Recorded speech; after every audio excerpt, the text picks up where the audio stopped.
Hey guys, how you doing? This is JP Saricolia coming to you once again with another episode of Weekend Gaming. I hope you're having a wonderful weekend. So let's just dive in. There's a lot of information to cover today. First, I want to start with Battlefield 5. DICE informed us in the report that they're not going to include microtransactions at launch. Microtransactions will be added after launch. Use it a paid in-game currency called Battlefield currency. But DICE promises that they will only use this for cosmetic items. This is their actual statement. We want players to get hands-on experience with their company. That's the name for players' collections of items, the progression system, and earning company coin before introducing premium currency. DICE said, balanced rock, paper, scissors gameplay has always been the foundation of the Battlefield series, and our belief is that the real-world money should not enable pay to win or pay for power. Company coin is an in-game currency you earn solely through play. It can be spent on weapons and vehicle upgrades, as well as cosmetic items like weapon skins. Battlefield currency acquired with real money only gives access to specific cosmetic items for your company. Now, this is good news. And also they mentioned that it's going to drop the premium pass, so you don't have to access to all of this. And they're moving more into using the currency, in this case, the company currency, and of course, the Battlefield currency in order for other DLC and, upgrades. And, you getting all this, the boosts and all the stuff that you are able to get with the game. I hope that they manage it well. It seems that they're intending well. It seems that everything is good intentions. However, DICE doesn't have the best record in regards to how they do microtransactions. Just look at, Battlefront. It takes forever just to acquire, just to get enough points, just to move forward. So I don't know how they're gonna handle it. So far, it seems that they're doing it the right way, but we'll have to wait and see. And I think that some of the things there are some things that are a bit sketchy. They might say this now, but we don't know how it's going to happen when the game launches. So hopefully it doesn't become just a hassle, just to try to get, to move up and, to level up. The game again is launching in November 20, and the Battle Royale mode is not going to be available until March 2019. Also this week, we got the new Call of Duty Companion app. It's available for iOS devices and Android devices. This free app tracks stats across Black Ops 4, 3 main modes, and World War II multiplayer mode. The good thing about this app is that you get weekly reports, and you also get follow-up briefings with tips for improvement. So that means that you're able to, after your stats of the week, also shows you the things where you can have an improvement. I really like that. I love this type of apps. I've used that for in this case from EA, following the steps of like battle log for for Battlefield, and also the one that they use for the Battlefront series. I like the battle log. I've been using it for years, so it really is good that you're able to see those stats. But it seems that the way the Call of Duty app is doing it is much better, in my opinion. You can also track up to 20 friends, which is great. And also, they're planning to add the loadout editor at some point in the future, and a chat feature, which I don't mind much. I don't care much about it. But the fact that you're able to change your loadout through your app, I think that's a great idea. Also this week, we got the news from Apple. The upcoming iPad Pro that is just set, to be released, for this year. Apple claims that the iPad Pro, the new iPad Pro, can deliver the same graphic performance as an Xbox One S. This is a product that is 94% smaller, and it doesn't need an AC core like a Xbox One S. They say it is faster. That's 92% faster than any other portable PC sold during the last month, and the graphics performance is 1,000 times faster than the Generation 1 iPad, which is huge in comparison. This iPad is actually set to be released November 7th, so it's just next week, and it's pretty cool. As you know, nowadays companies are pushing towards a lot of the stuff on the mobile market, a lot of these companies, so I'm really looking forward to it. I think not only that, as you know, companies like Microsoft is trying to push that, being able through the xCloud service, service that I mentioned before. They trying to do the same thing. So I think Apple is just pushing towards that because they know that they need to compete with Microsoft to give much better. Gaming is king, so they have to provide much better services and better quality through their own devices. Now, we got the reports from Nintendo. It was reported that the NES Classic and the SNES Classic has sold over 10 million combined units worldwide, which is phenomenal. Since the inception of the two classic systems, definitely they have sold a lot of copies, which is great. I love mine. I think they're phenomenal. I think they're even better than what other companies have tried. In this case, SNK Neo Geo Mini. I think it's a good idea, but not as good as what Nintendo did with theirs. I know the Sony Classic, the PS1 Classic. I think it's not up to par with what Nintendo did. So it's great that they have sold that many. They are expecting even to sell more during the holiday season. So this number is going to increase. And one of the biggest factors they're saying is the price point. It's cheap.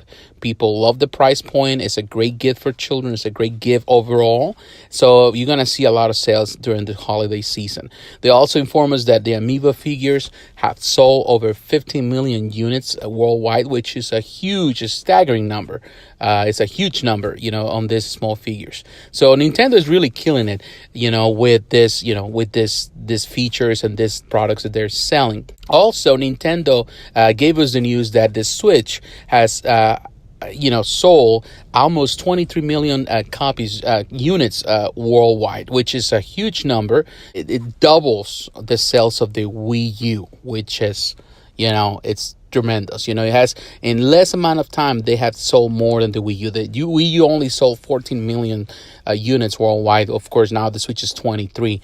And it overtook also the GameCube, which only sold 22 million copies in its lifespan. So you're looking at big numbers here. Now, to put this into perspective, we have to remember that the Wii sold 102 million units in its lifespan. The Wii was such a monster in its lifetime. The DS, we're talking now on portable devices, sold 154 million copies. That's the biggest sold portable device ever. 154 million is huge, and that's across all the DS products. But the 3DS have sold 74 million, which is also huge. That really shows us the power of Nintendo when it comes about their units. They know how to sell their products. Just the Switch sold 5 million units just in the past 6 months. So that's a big number, with a slight increase in sales compared to this time last year. So that means that Switch still selling well. Even after last year, it's selling well. It's very popular among gamers, which is great. And definitely now in the holiday season, it's going to sell more. You have to see the games. They also reported that Mario Odyssey is the number one game, has sold 12 million copies. Mario Kart 8 Deluxe has sold, second place has sold 11 million. Breath of the Wild ranks third with 10.3 million copies. Now, the expectation is that Super Smash Bros. Ultimate, that is just coming out at the end of this year, it's going to, outpass this. It's probably going to sell more than these games. And, of course, we also have Pokemon games set for release for the holiday season. So the Switch is very popular, and the lineup of games is still very, very strong, and Nintendo is really, really killing it. And that takes us to the competition, which is Sony. Sony has sold a combined total, the PS4, a total of 86.1 million units, according to their last fiscal quarter report, which is their earnings report. Sony also increased the projection of PS4 sales for the fiscal year from 17 million to 17.5 million. So they're expecting to sell even more than what they were initially projecting. Put this into perspective. The PS1, in its lifespan, it sold 102.5 million units. The PS2, the highest selling unit of all times, sold 155 million units. The PS3, even though PS3 struggled against the 360 at first, and even against the Wii during that time, it was able, initially, of course, with the Wii, but and the Wii you couldn't just compete. But the PS3 sold 80 million units worldwide, which is a good number. Now, in less time, the PS4 has done a much better job than the PS3. 6.1 million, and they still gonna project it's easily. I think this is gonna surpass the 100 million copies before the PS5 comes out. So those are big numbers that really telling us how powerful this industry is getting and how this entertainment has shifted into these consoles. And that brings us to the games. The games, just like you see, we also had the reports this week that Red Dead Redemption 2 sold over 750 million copies worldwide in its first 3 days. So in the first weekend, it sold, $750 million. That's an estimate of 10 million copies sold with a projection of 20 million before the holidays. So Rockstar is expecting to sell 20 million copies before Christmas, which is a phenomenal number. Now, if we put this in comparison with GTA 5, which is I think the highest sold game of all times, it sold 800 million just on its first day. $1 billion on the first weekend. And up to this point has sold over $6 billion worldwide. So you looking at this number, Rockstar is sitting on money. Definitely, this is going to bypass by far, any expectations. And definitely takes us to, it's not only this game. You have to look at Black Ops 4, for example. Black Ops 4 sold $500 million in opening weekend. And by the second week, already surpassed the $1 billion. That's a lot of money. That's a lot of dough. It's more than any other Activision game in history. And it broke so many records on games sold, via, a digital version, on the PS4, on physical media, in different countries like the UK, sold more than anyone else. It's just, it surpasses anything that has been done. This is easily going to pass the $1 billion, the $5 billion, before the next one comes out next year. The Spider-Man, for example, that was sold, great game for the PS4, it sold 3.3 million copies in the first weekend, which is a huge number for an exclusive. That was the fastest selling PS4 exclusive in the history. Is faster than even God of War. It does not factor the PS4 Pro bundle, which is the bundle with the console. It doesn't factor that. So we don't know the numbers and the money, but when you're 3.3 million copies, you're talking about a lot of dough. So they really tells us something, and it's unbelievable. These games are selling like crazy, and that brings me to this point, the point of this, the conversation and the point of this video today. I was going on Facebook the other day. I was talking, there was a lot of conversations in regard. The people try to compare, the gaming industry with the movie industry, saying that the games cannot really compare to what the movie industry is, because there's more people, more fans of the movies than fans of gaming. But the truth of the matter is that when you compare them, these games are selling more than just a single movie. Put it this way, into perspective, one of these games, we're talking about like Red Dead Redemption 2 or GTA 5, made more money in one weekend than Avengers Infinity War did, and pretty much in a month or more than that. So that tells you how huge this industry is and how impactful it is. We're living in a new time, a new era of entertainment, where in this case, gaming is king. Where the companies, the big corporations, they rather invest money into gaming because it's all about return on investment. It's all about you put money in it. And of course, some of these games are costing so much money to produce, but just the return is insane. And, and people say, well, there's more people watching movies, but the tickets are cheaper in comparison to a copy of the game.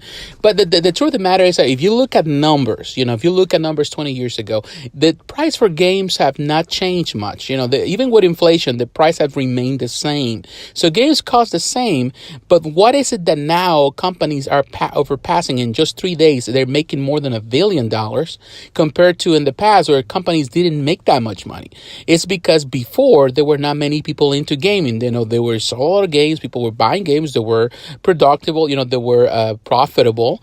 But nowadays it's just insane. That means that more people are buying it. And we're going through all this this today, and you can see all these numbers and all these units and everything that has been sold.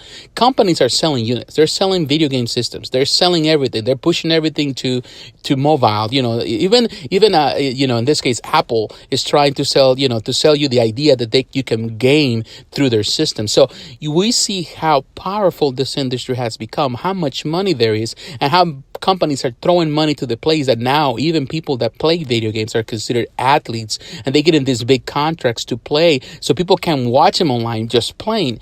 That tells you how huge this market is and how different it is. It is, you can put money on a movie that can just flop and not make enough money. You could put money in a game. Definitely, you're going to make your money back one way or another.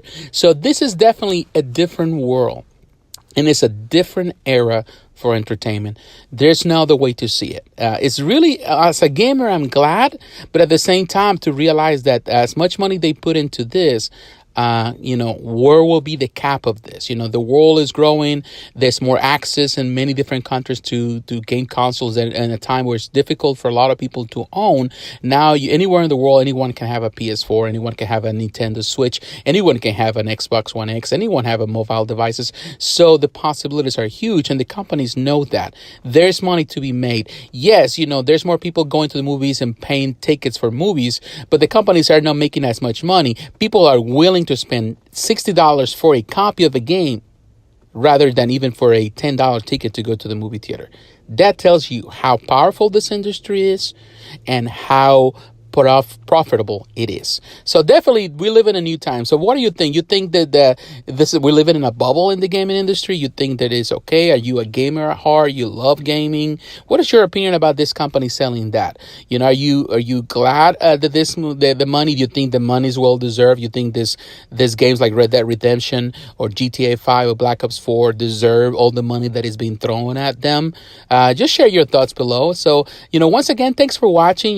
Please like, comment, and subscribe. Don't forget to hit the notification button so you're reminded of the next video. If you're interested in supporting this channel, please check my Patreon account and consider becoming a patron, a financial supporter of this channel. Also, you can follow me on Instagram, on Facebook, and also on Twitter. So once again, thank you and God bless you. I'll talk to you again. Bye-bye.